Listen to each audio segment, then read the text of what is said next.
열왕기하 16장은 남유다의 12번째 왕 아하스의 행적을 기록하고 있어요. 이 아하스 왕에 대한 평가를 1절부터 기록하고 있죠. 르말리아의 아들 베가 제17년에 유다의 요담 왕의 아들 아하스가 왕이 되었다. 아하스가 왕이 되었을 때 그의 나이는 20살이었고 그는 예루살렘에서 16년 동안 다스렸다.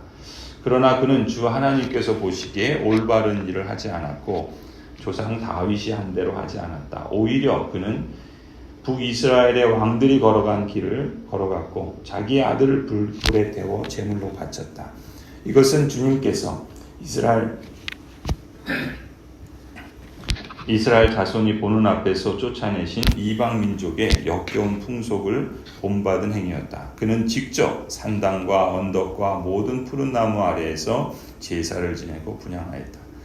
한마디로 이 아하스 왕은 남유다의 다윗의 자손이요 남유다 언약 백성의 왕임에도 불구하고 악한 일을 행했습니다. 하나님 앞에 하나님에 대하여 무심한 그러한 왕이라 평가를 하고 있습니다. 5절을 보면은 북쪽에 있는 시리아의 느신 왕과 또 북이스라엘의 베가 왕이 동맹을 맺고 이 남유다를 침공합니다. 그때 남유다와 아하스가 어떻게 하죠? 하나님께 가지 않아요. 아시리아의 디글랏 빌레셀 왕에게 사신을 보내서 도움을 요청합니다. 7절에 나와 있죠. 아하스는 아시리아의 디글랏 빌레셀 왕에게 전령을 보내어 이렇게 말하였다. 나는 임금님의 신하이며 아들입니다. 올라오셔서 나를 공격하고 있는 시리아 왕과 이스라엘 왕의 손에서 나를 구원하여 주십시오. 하나님께 구하는 게 아니에요. 지금 이 대제국의 이 아시리아 왕에게 이렇게 구하였던 것입니다. 이 아하스의 경우를 보면 그가 이렇게 악한 왕이라 평가를 받고 또한 실패했던 이유가 무엇이겠습니까? 언약 백성의 자신의 위치를 망각하는 거예요. 그리고 그 하나님이 주신 특권 그리고 그에게 맡기신 직분을 망각하고 망령되게 행한 것입니다. 사실 그가 만난 위기 상황은 왜 비롯되었는가? 그건 역시도 언약 백성임에도 불구하고 하나님을 배반해서 어려워진 것인데 그러면 돌이키고 회개해야 되는데 그러기는커녕 하나님께 도움을 구하지 않고 오히려 이방 왕을 아시리아를 의지했던 것입니다. 직분을 주셨는데 그 직분으로 오히려 망령되게 행하는 이런 악한 모습을 보이니 하나님께서 그를 복 주실 리가 없고 오히려 그의 삶은 그야말로 악한 그러한 삶이었다라고 평가할 수밖에 없는 것이죠. 이 아하스가 어떻게 합니까? 이 디글랏 빌레셋 아시리아 왕에게 예루살렘 성전에 있는 기구들, 또 금과 은, 또 자기 왕궁에 있는 또 대신들의 집에 있는 보물들을 꺼내서 바칩니다. 이 삶의 방향을 하나님께 돌리지 않는 한 위기를 해결할 수 없어요. 위기를 해결하려고 사람에게 도움을 청하고 또 다른 그 이방인을 의지하고 신뢰한다면 그 모든 수고와 노력은 오히려 더욱더 사태를 악화시킬 뿐입니다. 게다가 이 아하스 왕은 아시리아의 왕을 만나기 위해서 어떻게까지 합니까? 지금 이 아시리아 제국의 왕은 그 당시에 그 모든 지역의 주변 나라들을 점령하고 있었기 때문에 지금 시리아에서 시리아의 수도가 다마스쿠스인데 그 다마스쿠스에서 이제 그 주둔하고 있었던 거예요. 그런데 이 아하스 왕이 거기를 찾아갔는데 거기에 뭐가 있냐면 이 아시리아 왕이 만든 제단이 있는 거예요. 큰 제단이 있는 걸 보고서 어떻게 합니까? 이 아하스 왕이 그 제단의 구조, 그 제단의 그런 양식들, 설계도 이런 걸 다 그려서 제사장 우리아에게 보내요. 그러니까 그 제사장 우리아는 그 왕이 지시한 대로 또 그걸 그대로 예루살렘에다가 이 이방신의 제단을 세워버립니다. 심지어 어떻게까지 하는가? 이 아하스는 아시리아 왕을 두려워해서 이 예루살렘 성전에 있는 성전 바깥에서 들어가는 낭신을 성전에 세울 뿐만 아니라 18절 보면은 아시리아 왕에게 두려워하는 거죠. 경유를 표하려고 주님의 성전 안에 만들어둔 왕의 안식일 전용 통로와 주님의 성전 바깥에 만든 전용 출입구를 모두 없애버립니다. 이처럼 남유다의 아하스 왕은 예루살렘 성전 안에 있는 기구를 거두어다가 다 부숴버립니다. 다 바쳐버려요. 귀한 것을. 주님의 성전으로 드나드는 문들을 닫아 걸어버리고 예루살렘 이곳저곳에 이방 우상을 섬기는 제단을 쌓고 또 유다의 각 성읍에 산당을 세우고 직접 다른 신들에게 분향을 하고 심지어 어떻게까지 합니까? 그 제단에다가 자기가 제사를 지내요. 제사장들을 시키지도 않고 오히려 자기가 다 하는 겁니다. 이런 악한 행위를 마음껏 자행하는 거예요. 그것에 대해서 뭐라고 하는 사람도 없고 할 수 있는 사람도 없고 오히려 악을 행하는 걸 그 제사장들은 또 그대로 따라서 행하고 이 온통 그냥 악으로 가득한 그런 어두움의 시대를 지금 이 남유다가 보내고 있는 것입니다. 조상 때부터 섬겨온 그 하나님을 진노케 하는 것이죠. 이사야 7장에 보면은 이사야 선지자가 이 아하스 왕에게 이렇게 말합니다. 너희가 믿음 안에 굳게 서지 못한다면 너희는 절대 굳게 서지 못한다. 이게 이 아하스 왕에 대한 하나님께서 이사야 선지자를 통해서 하신 말씀이에요. 성도 여러분, 하나님의 언약 백성이 선택할 수 있는 가장 어리석은 행동은 무엇인가? 하나님을 제외한 채 답을 찾으려는 것입니다. 아하스는 궁지에 몰려서 모든 인간적인 수단을 다 강구해 보지만 그 순간에도 하나님을 찾지는 않았어요. 믿음 안에 굳게 서지 못하였기 때문에 결코 굳게 서지 못한 것입니다. 어려운 상황을 만나서 도움이 절실할 때 사람에게 도움을 청할 수 있죠. 그러나 하나님께 도움을 청하는 것이 가장 우선하는 것이고 가장 중요한 것이지 않겠습니까? 맨 먼저 하나님을 떠올릴 수 있는 사람이 복이 있는 사람이에요. 혹시 선택한 방향이 틀렸을 수도 있어요. 그러면 그걸 깨달았으면 어떻게 해야 돼요?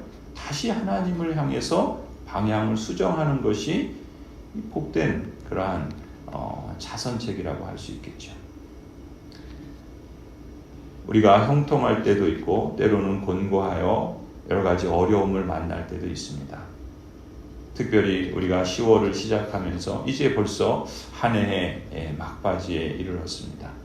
우리의 살아온 지난 시간들을 되돌아보고 또 남은 이제 세 달을 하나님 앞에서 어떻게 살아야 할 것인가, 어떤 방향으로 어떤 태도로 살아야 할 것인가, 무엇보다 우리가 늘 주님을 먼저 찾는 그러한 신앙의 길을, 믿음의 길을 걸어가기를 원합니다. 혹 잘못한 일이 있거나 혹 잘못된 선택을 했을 때는 거기서 속히 돌이키고 바로잡고 또 온전하게 주님을 찾는 것이야말로 하나님이 기뻐하시고 또 우리에게도 참된 생명의 길이라 믿습니다.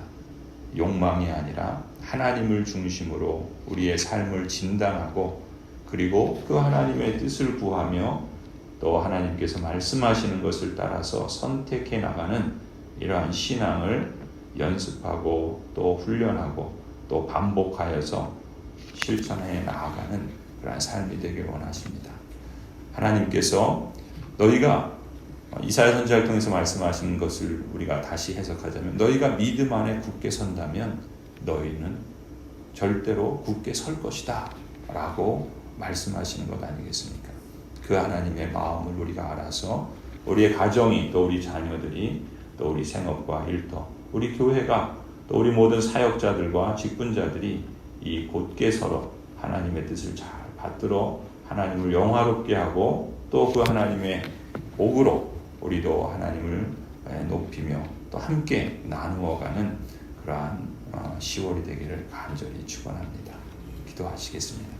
하나님, 진정 하나님이 우리의 왕이시고 또 우리의 구원자시고 또 우리의 모든 삶을 그 문제를 또 사안들을 해결하시고 친히 다스리시는 그러한 하나님이심을 우리는 고백합니다. 그러나 우리가 때로 우리의 삶에 마주하는 여러 상황들 속에 우리의 습관이 하나님을 인정하지 아니하고 또 우리의 생각이 거기에 미치지 못하고 그저 구습을 따라 또 하나님 악한 행습을 따라 또 이 악한 세대를 따라 우리가 행동하고 선택하기가 훨씬 쉬운 존재임을 고백하지 않을 수 없습니다. 오 하나님, 하나님께서 우리의 눈을 밝히 열어주셔서 우리가 사역자이든 직분자이든 또 성도이든 우리가 다 하나님의 언약 백성이요 또 하나님 앞에서 살아가고 있음을 늘 잊지 않게 하여 주옵소서. 그래서 하나님의 뜻을 구하고 하나님을 의지하고 신뢰하며 믿음의 길을 걸어가게 하여 주셔서 주님이 우리의 인생을 하나님 전체적으로 평가할 때도 선한 왕이다, 또 선한 청직이다, 선한 그런 직분자다, 선한 언약 백성이다 라고 평가받을 수 있게 하여 주시고 또 우리의 인생 전체만이 아니라 우리의 삶의 한 달, 한 주간, 하루 우리의 삶의 여정 매 순간순간이 하나님께 칭찬을 받는 그러한 삶이 되도록 이끌어 주시옵소서. 성령 하나님께서 우리와 안에 함께 하시오니 우리의 생각을 새롭게 하여 주시고 우리의 감정도 새롭게 하여 주시고 우리의 의지조차 새롭게 하셔서 하나님께서 말씀하신 그 말씀의 지식을 따라 우리의 삶의 행보를 정하고 선택하며 하나님을 영화롭게 하는 복된 인생 되게 하여 주옵소서. 우리 모든 성도들 또 가정들 또 자녀들과 생업과 일터를 주관하여 주옵소서. 이 10월 한 달 시험과 유혹과 또 애매한 고난으로부터 건져주시고 하나님의 그 은혜 아래 평강의 열매를 풍성하게 맺어가는 한 달이 되게 하여 주시옵소서. 하나님 몸과 마음을 지켜주시고 또 연약한 몸과 또 질병 가운데 또 고쳐주시고 치유와 회복의 은혜를 허락하여 주시며 또한 그렇지 아니하실지라도 하나님께서 우리의 주인이요 왕이요 구원자이심을 끝까지 신뢰하며 소망의 날에 이르기까지 믿음을 지키며 늘 주님과 동행할 수 있도록 이끌어 주시옵소서. 오 하나님, 우리 교회 위에도 하나님께서 이러한 은혜의 역사들을 일으켜 주시고 더욱더 새롭게 하여 주셔서 이제 하나님 올해 우리가 기도하며 또 말씀을 따라서 시작한 이 한 해가 하나님께서 채우시는 은혜에 대한 감사와 또 감격과 찬송과 예배로 풍성한 한 해가 되게 하여 주시옵소서. 이제는 우리 주 예수 그리스도의 은혜와 하나님 아버지의 놀라우신 사랑과 성령 하나님의 함께 하시고 고치시고 온전케 하시고 충만하게 하여 주심이 주님께서 택하여 부르신 모든 언약 백성들과 가정들 위에 자녀들과 생업과 일터 위에 고향 제일교회 위에 이제로부터 영원토록 함께 있을지어다. 아멘.